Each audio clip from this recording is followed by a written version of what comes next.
Assalamu alaikum rahmatullahi wa barakatuhu. Alhamdulillahi wa kafa. Salamun ala ibadihi allazina astafa amma ba'd. Fa'udhu billahi minash shaitanir rajim. Bismillahir rahmanir rahim. Wallazina jahadu fina lanahdiyannahum subulana. Subhana rabbika rabbil izzati amma yasifun. Salamun ala al-mursaleen walhamdulillahi rabbil alameen. Allahumma salli ala sayyidina Muhammadin wa ala ali sayyidina Muhammadin wa barik wa sallim. Inshallah ta'ala, we begin this majlis with the beautiful name of Allah subhanahu wa ta'ala, and we send salutations on His Habib and our Habib, our Master Hazrat Muhammad Mustafa sallallahu alayhi wa sallam. Inshallah ta'ala, today is the fast, the 10th fast of Ramadan. 1/3 of this month is gone. We will be entering the second Ashra of Maghfirah soon, inshallah ta'ala. Our striving, our struggle, our effort should double, inshallah ta'ala, because as we know that this time will not come back in our lives, this opportunity will not come back in our lives, and we have to make avail of it. And inshallah ta'ala, the effort that we put in, the tiredness that we feel, that will go away, but inshallah the reward will remain. As you know that we try to ponder over, reflect over certain hadiths of Nabi sallallahu alaihi wasallam at this time, because there is barakah in everything that Nabi sallallahu alaihi wasallam said, and there's barakah in everything that Nabi sallallahu alaihi wasallam did, and they're gems for us, extremely relevant to our lives, that if we are able to bring them into our lives, we will see a drastic transformation and change in our life, inshallah ta'ala. So remain attentive, inshallah ta'ala, towards your hearts, and make sure that your hearts are attentive to your Rabb, inshallah. This first hadith mubarakah that we will cover today, it has been related by Imam Tirmizi rahmatullah ta'ala alayh in his collection, and it has been narrated by Abu Hurairah raziyallahu ta'ala anhu, who says that قال النبي صلى الله عليه وسلم, that Nabi sallallahu alayhi wasallam mentioned that إن لكل شيء شرة ولكل شرة فترة. There is a novelty to everything, and after every novelty there is boredom. Very important words. So if a person remains steadfast and balanced, there is hope for that person, in the sense that you may expect to continue to see good things from this person. But if he continues to attract attention from people for no more than his novelty, do not think too much of him, as this person is probably not worthy of consideration. Right? So the spiritual masters, they took lessons from this hadith mubarakah, and they prohibit excess in an aspirant's striving, mujahada, through spiritual disciplines, especially when we are talking about the suluk of Naqshbandiya Mujaddidiyya, this path that we are a part of.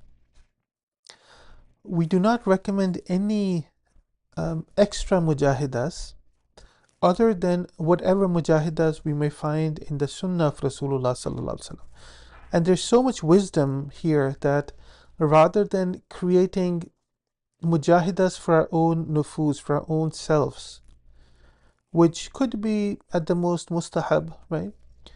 Why not yearn to act upon the sunnah outwardly, inwardly, ruhani, ikhlaqi wise? Because there is struggle in that. You have to force your nafs to self-negate. Every person has this self-image. You have to negate that self-image, and then you have to reconstruct yourself in the beautiful image of Nabi sallallahu alaihi wasallam.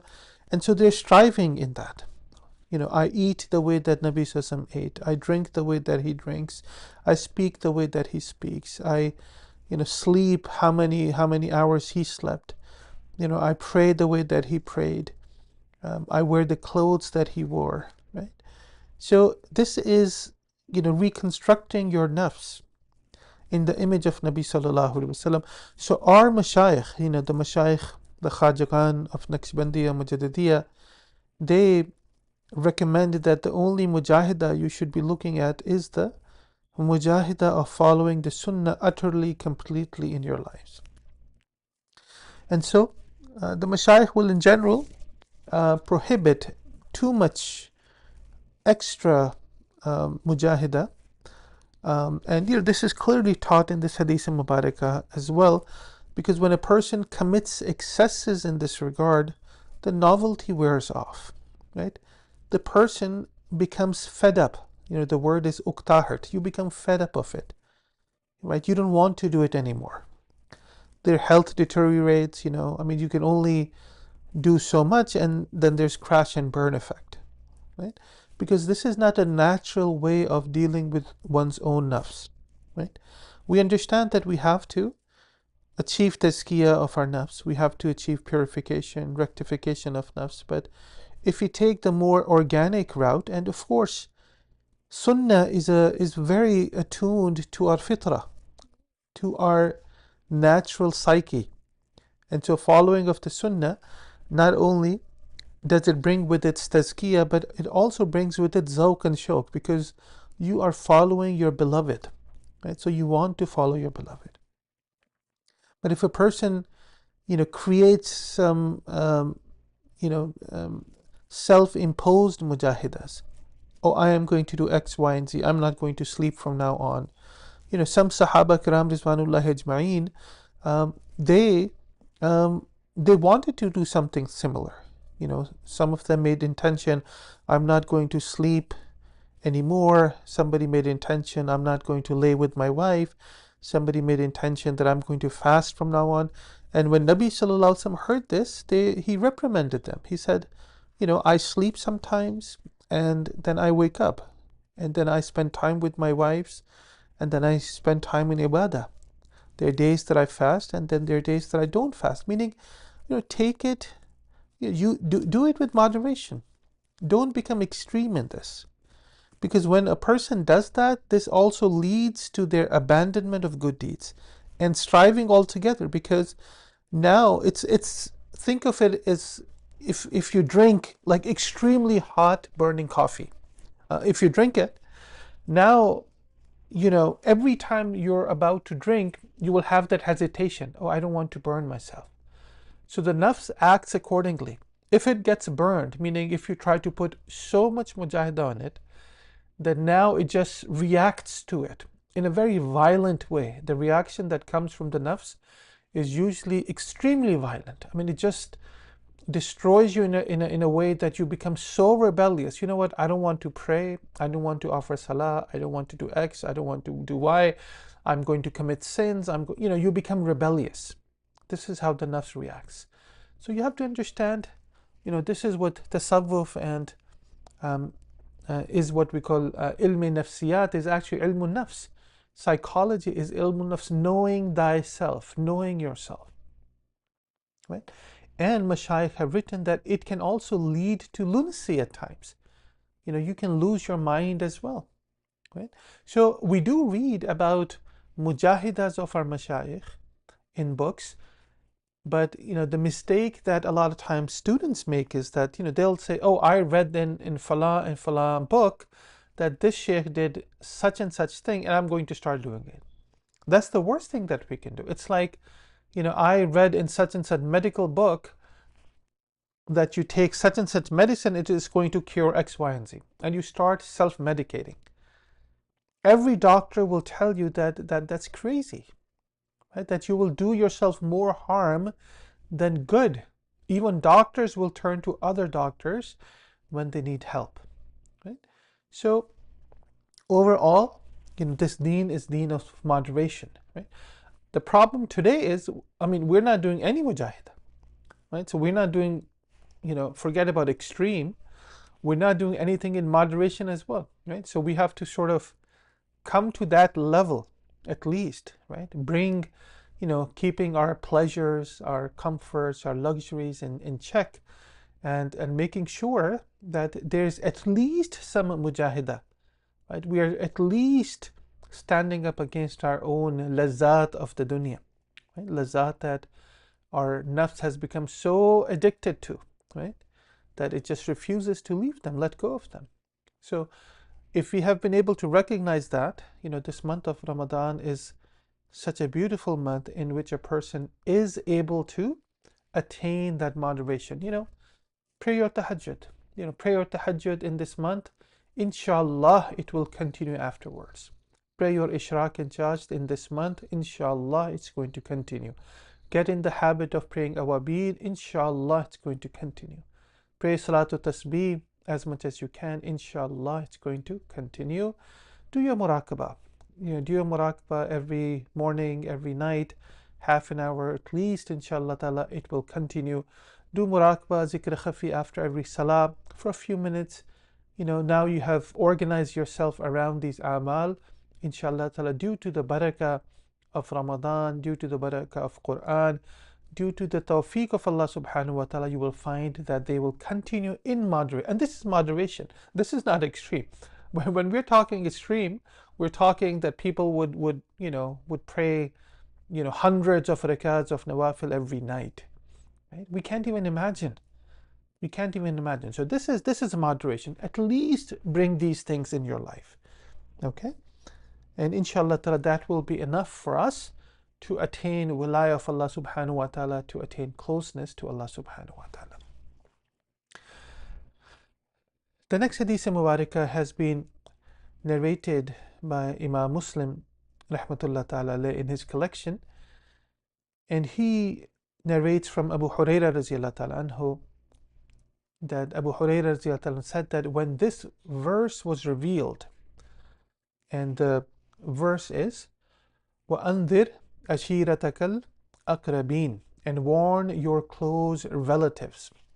Warn your close relatives. Rasulullah sallallahu alayhi wasallam summoned the Quraysh and gathered them. This hadith also states that he sallallahu alayhi wasallam said to Fatima Zahra, Lady Fatima radiallahu ta'ala anha, that, O Fatima, save yourself from the hellfire, because I do not have the power to save you from Allah subhanahu wa ta'ala. Very important hadith, right? Because this really shows that there's no basis for boasting of one's lineage, right? Some people, I belong to such and such family and such lineage, or I'm related to such and such people of taqwa and ilm and wilayah of Allah subhanahu wa ta'ala. No. Some people boast about these things, okay? That they are the offspring of a pious personality, right? Or that they have pledged their allegiance, that they have taken bay'ah to such and such a family or an order or a path. None of that matters, right? Because what matters is what you are doing, Such people will neglect their beliefs and their own actions. Say, I took bay'ah, now I don't have to do anything. No, wrong. You still have to make mihna. You have to make struggle. You have to strive. Yes, the barakah is going to be there, right? The barakah is going to be there. But, you still have to make the effort. So this hadith mubarakah cuts the root off all such claims and boasting. And some people will do that, right? They will say, I went to such and such sheikh and I met such and such sheikh at Umrah, or I went and traveled to this country and I took bay'ah with them. And then the question becomes, mashallah, very good. So are you in touch with that sheikh? It's like, no, I haven't seen or I haven't spoken to the sheikh in 5 years. It's like, where's the islah? Where's the zikr? Where is the qalbi ta'alluq? Where's the ruhani ta'alluq? Right? You have defeated the purpose of why you're supposed to be connected to the sheikh in the first place. Or people will say, I took bay'ah, but I'm in touch with the sheikh, but I don't do anything. I don't do zikr, I don't do muraqabah, I don't do X, Y, and Z. Then it's again, you're not benefiting from the ta'alluq as you're supposed to be benefiting. Right? So here, where the ayah is saying, warn your close relatives, right? We have to warn ourselves and we have to warn others around. If we are, let's say, if Allah Ta'ala has blessed us with certain ilm or certain maqam or, some family, some status, etc.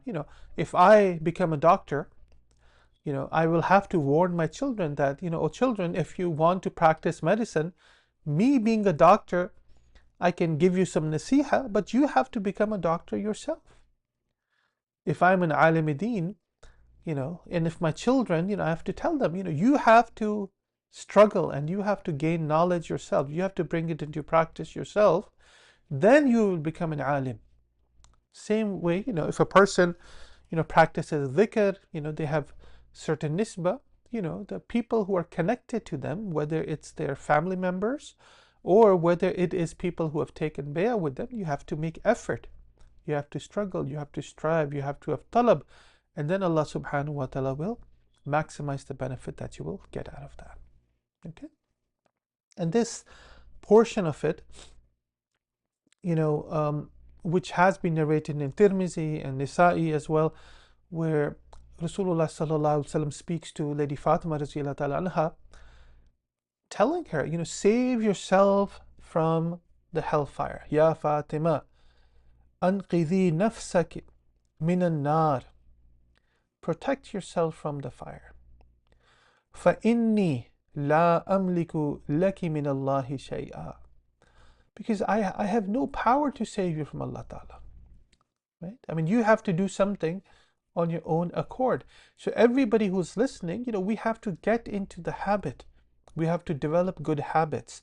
We have to organize, as we were saying, in the previous Hadith Mubarakah, we have to organize our life in a way that we are able to incorporate all of these amal salihah, amal tazkiyah, amal tasfiyah, right?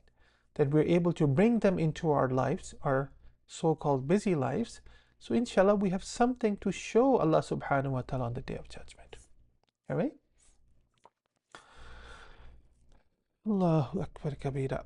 So it's important, inshallah ta'ala, that we don't lose sight of it. Last Hadith Mubarakah today, it has been related by Imam Abu Dawood rahmatullah ta'ala alayh. And he narrates this from Salih bin Dirham. And he says that he relates that we departed for the Hajj and met a person on the way who asked us, is there any village near you by the name of Al-Ubula? Is there any Qarya, any village near you by the name of Al-Ubula? And we replied, yes. He asked, is there anyone among you who can take the responsibility of offering 2 or 4 rakat, cycles of prayer, in the masjid? And he mentioned the Masjid al-Ashar.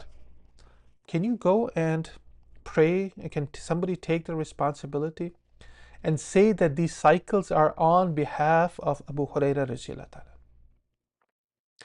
So I heard my Khalili, my bosom friend, Abu al-Qasim, saying that on the day of resurrection, Allah subhanahu wa ta'ala will raise from the Masjid al-Ash'ar such martyrs who will rise with the martyrs of Badr. No other martyrs would rise with them. So what is this? This is conveying rewards to others. It is obvious that asking somebody to offer this specific way of salah on behalf of Abu Hurairah radhiyallahu ta'ala anhu is for what purpose?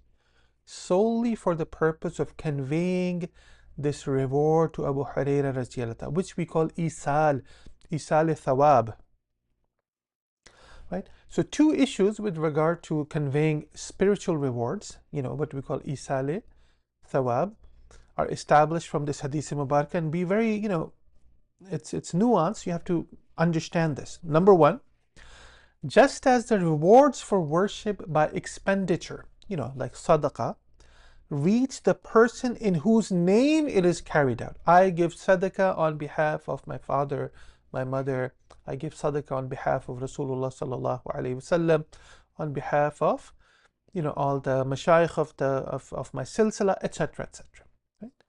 So just like the rewards for worship by expenditure, by charity, reach the person in whose name it is carried out, in like manner the reward for physical worship reach the person in whose name it is carried out. Okay? And just as the rewards reach the deceased, they also reach those who are alive. Right? This is because the person who made this request was who? Abu Hurairah himself is making this request. And obviously he is alive at the time. And he's saying, can one of you take the responsibility? Do you know of such and such village? You know about it? Okay. Do you know such and such masjid? Okay, you know about it. Then go and pray, right? 2 or 4, rakatain, or arba'a. Pray two rakats or 4 rakats. Meaning, what are you praying? Are you praying faraid? No. You're praying nafil. So this is nafli ibadat, right? Nafli ibadat. Go and then, make this dua. And make this dua. So the one who is asking is a person who is alive. Okay?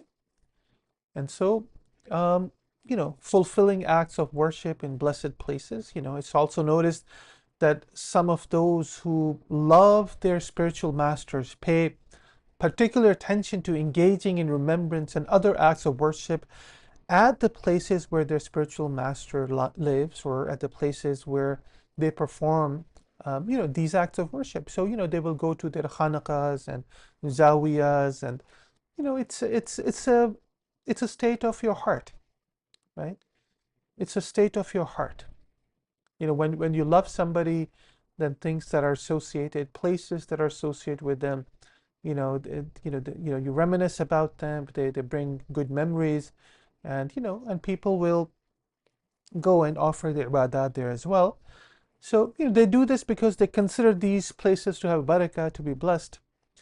And the blessed nature of such places is obvious, and the Hadith Mubarak establishes the benefit of carrying out acts of worship in blessed places. Right? So, alhamdulillah, our mashayikh did have this habit as well. Again, you have to, and I keep repeating this almost with every single Hadith Mubarakah that we are reading, that it has to be done within the boundaries of the Sharia in acts of moderation. And if we go into extreme, then the Sharia will forbid such action completely. Right? So you will find that people will travel to, for example, the place where Hazrat Bahauddin Naqshbandi rahmatullah, he used to toil and do dhikr. And they will offer prayers to Allah subhanahu wa ta'ala. They will make dua to Allah subhanahu wa ta'ala. They will do isal of thawab to Allah subhanahu wa ta'ala as well. Okay, so this is not something that is outside of the Sharia. This is something that we learn from these ahadith and mubarakah directly. Okay, and especially when it comes to giving gifts, isal thawab. Our mashayikh who have work so hard on us, who teach us how to become an insan, right? It's easy to come into this dunya, but to live like an insan is very difficult. And this is what our mashayikh do. They, reform us. They make mihnat on us. It's like a person who deals in diamond, giving a diamond cut to that piece, which is, before that cut, it does not have any shine on it. It's like that gardener or that landscaper who comes and trims away like all the excess leaves and makes those trees beautiful. This is what our mashayikh do. And so, when we remember them, we remember them in our du'as, but we also sometimes, any nafli ibadat a person does, they can also gift their mashayikh that nafli ibadat as well, just like it has been established in this hadith mubarakah. So inshallah we make dua to Allah subhanahu wa ta'ala that Allah ta'ala gives us this understanding, the faqahat of the deen. May Allah subhanahu wa ta'ala give us strong ta'alluq with our elders, with our mashayikh. And may Allah subhanahu wa ta'ala help us benefit from their nisbah, from their wilayah. May Allah ta'ala give us the same nur, whatever nur was present in their hearts, inshallah. Ameen ya Rabbil Alameen. Wa akhiru da'wana and alhamdulillahi Rabbil Alameen. Inshallah ta'ala, for a few minutes, we will do zikr khafi. Close your eyes, bow your heads in humility and humbleness. Let go of all the thoughts of the dunya and everyone in this dunya. Inshallah ta'ala, focus your hearts on Allah subhanahu wa ta'ala and make niyyah that anwarat, tajalliyat, fuyuzat, this light, this nur is descending upon us, it's entering our qalb, 2 fingers below our left chest. Feel that your qalb is getting entrenched in it, engrossed in it, and feel that your qalb is calling out to Allah. Feel that your qalb is saying, Allah, Allah, Allah, and that you're listening to it, inshallah ta'ala.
La ilaha illallah Muhammadur Rasulullah sallallahu alaihi wasallam. Make dua inshallah. Subhana Rabbi ala al-wahhab. Allahumma salli ala Sayyidina Muhammadin wa ala ali Sayyidina Muhammadin wa barik wa sallim. ربنا ظلمنا أنفسنا وإن لم تغفر لنا وترحمنا لنكونن من الخاسرين. رب اغفر وارحم وأنت خير الراحمين. اللهم يا مقلب القلوب ثبت قلوبنا على دينك. اللهم يا مصرف القلوب صرف قلوبنا على طاعتك. Ya Allah Kareem, Ya Allah, O our beloved Allah, O our Mahboob, O our Maqsood, Ya Allah Kareem, you are everything to us, Allah. Allah, we are filled with gratitude, Allah, for allowing us to fast, Ya Allah, in this beautiful month of Ramadan, for giving us this beautiful gift, Ya Allah. Allah, you allowed this guest to come into our homes, Ya Allah. Help us to qadr of it, Ya Allah. Help us fast the way that you want us to fast, with our body, with our souls, with our hearts, Ya Allah. with our minds, with our quloob, with our emotions, Ya Allah, with our desires and passions, Ya Allah Kareem. Allow us to fast, Ya Allah. Allow us to learn to give everything up for you, Ya Allah Kareem. Inna salati wa nusuki wa mahyaya wa mamati lillahi rabbil alameen. Allah, Allah, you are everything to us, Ya Allah Kareem. You are everything to us, Allah. There is no life without you, Ya Allah Kareem. There is nothing without you, Ya Allah Kareem. Oh Allah, come into our hearts, Ya Allah. Fill our hearts with your mahabbah, with your love, Ya Allah Kareem. Oh Allah, make us deserving of you, Ya Allah Kareem. Oh Allah, Allah, do not leave us to our own nufus, to shaitan, Ya Allah Kareem. Oh Allah, protect us, Ya Allah. Protect us, Ya Allah Kareem, from ourselves first, from the shurur of our nafs. Protect others from our shurur, Ya Allah Kareem. Oh Allah, protect us from the whispers of shaitan. Protect us from whispers of bad friends, Ya Allah, who take us away from you, Ya Allah. They're not our friends, Ya Allah. Anyone who takes us away from you is not our friend, Ya Allah Kareem. Oh Allah, we ask you, Ya Allah, that you protect us in this dunya. Help us protect Iman and help us take this Iman to our graves, Ya Allah Kareem. Allah, this is a short life, Ya Allah. Ya Allah, it's like blinking of an eye and the life will be gone. Before we know it, it will be gone. Allah, help us learn the deen. Help us implement the deen and help us teach the deen to the next generation. Allah, help us serve the ummah. Help us serve the deen, Ya Allah Kareem. Make our lives count. Make our lives precious, Ya Allah, through your name, Allah Kareem. Oh Allah, Allah bless us with the zikr khafi, Ya Allah. Enlighten our souls with your dhikr. Vibrate our souls with your dhikr. Allah, put this noor within us, Ya Allah Kareem. Oh Allah, with your tawfiq alone, Ya Allah. Oh Allah, accept our du'as with your rahmat, with your fazl, with your karam alone. Khudawanda maqsood man tu i wa rizai tu. मेरा मोहब्बत व मारिफत ज़ौक़ व शौक़ खुद भी दे सल्लल्लाहु तआला अला खैरि खल्क़िही मुहम्मदिन व अला आलिहि व अस्हाबिहि अजमईन बिरहमतिका या अरहमर राहिमीन आमीन या रब्बल आलमीन. Jazakumullah khair wa ahsan jazaa fid darain. May Allah Ta'ala accept our efforts, inshallah. Assalamu alaikum wa rahmatullahi wa barakatuh.